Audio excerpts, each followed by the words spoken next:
Là, je suis en train de distribuer le journal Le Bacalan et j'y adjoins la pétition que nous avons lancée afin de sauver la Grande Écluse, qui est un monument du quartier et surtout qui est un gage de travail, d'activité dans les bassins à flot.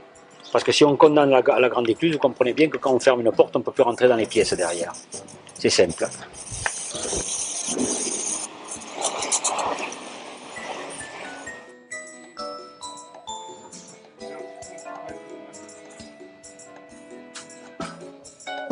Et le journal de Bacalan a été créé dans cet esprit. C'est-à-dire que c'est la voix du quartier, ça. C'est la voix du quartier.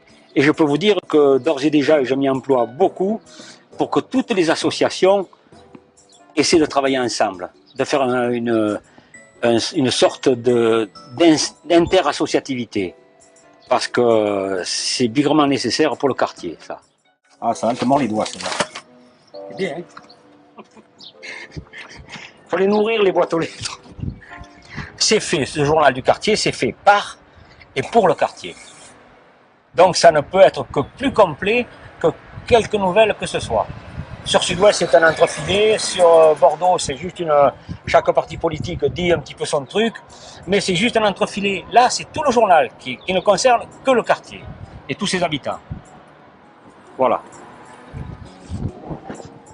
Bonjour madame. Je vous en ai mis dans la boîte aux lettres?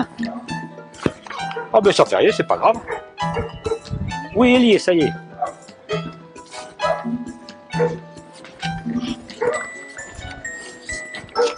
Oui, le chien. On se tait quand je passe.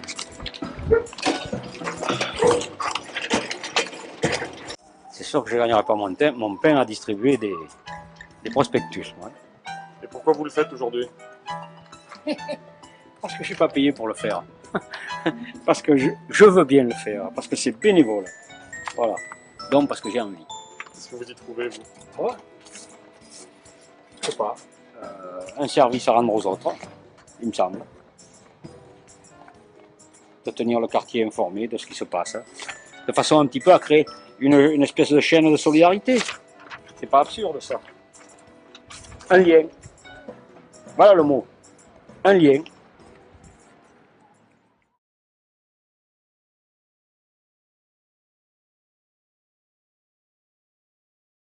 La raffinerie, les huileries, et ainsi de suite. Oui. C'était de la matière qui Didier Périse a collecté cette mémoire lors d'entretiens individuels et collectifs, notamment avec Pierre, ancien marin, et Rolande, bacalanaise, 3e génération. La raffinerie. Et cette rue à Char, là, vous vous en souvenez, elle était comment? Ça grouillait, quoi. Ça grouillait. Là, c'était pour aller casser la croûte ou pour la vie ouvrière qui envahissait la rue. À la sortie de la raffinerie. La raffinerie, les aciéries de Longwy, tout le long c'était des usines.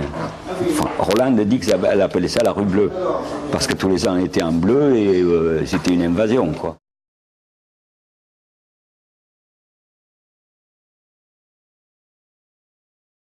Bon allez, on trinque les enfants. Il ne boira plus son verre comme nous autres. À l'enterrement de sa femme, on porte le cercueil à l'intérieur de l'église, et puis toc, terminé. On est tous ressortis. Raoust. Pas question pour lui d'assister à la messe et tout le Saint-Frusquin. Il préférait attendre dehors. Et après, le parvis de l'église, tout jonché de gros confettis. Il avait fumé son paquet de gitane maïs avant la fin de l'office. C'est moi qui lui ai raconté comment il avait bien causé le curé. Comment il s'appelait? Tu penses s'il nous connaissait depuis la communale à Achard? Je peux vous dire qu'il y avait plus d'un mécréant qui avait une poussière dans l'œil. Qu'est-ce qu'on Et une mange? grosse. Du civet de rat au haricot coine. Ça te va comme menu? Après la mort. Ça peut être plus toute ta tête, allez. Mais question estomac, pardon. Je suis le seul rescapé, avec mes poumons mités. 40 ans de chaudronnerie. Nom de Dieu, je lui ai pourtant dit qu'amiante et nicotine font mauvais ménage. Moi, j'ai jamais engraissé la Seita. Je suis le seul rescapé. Ils ont tous avalé leur extrait de naissance. Quelle saloperie. Une bonne omelette, bien baveuse, comme au bon vieux temps. Ça nous requinquera. Tu viens? Un morceau d'omelette, ça va être froid. Quel mal peut-on faire encore à un poisson pêché, cuit et servi en sauce? Qu'est-ce qu'il raconte? Donne-lui à boire. Tout fout le camp. Et tu vas arrêter, René. Tu vas rester avec nous. Elle est morte, ton Anna Eva. Comme ma femme. Comme le mari de Josie. Comme le fils d'Hermine. Les parents, les enfants, les petits-enfants, le mari. On en a enterré ce matin. On en a enterré hier et on en enterrera sûrement demain. On en a tous de la douleur plein le cœur. Mais il faut vivre pour ceux qui restent.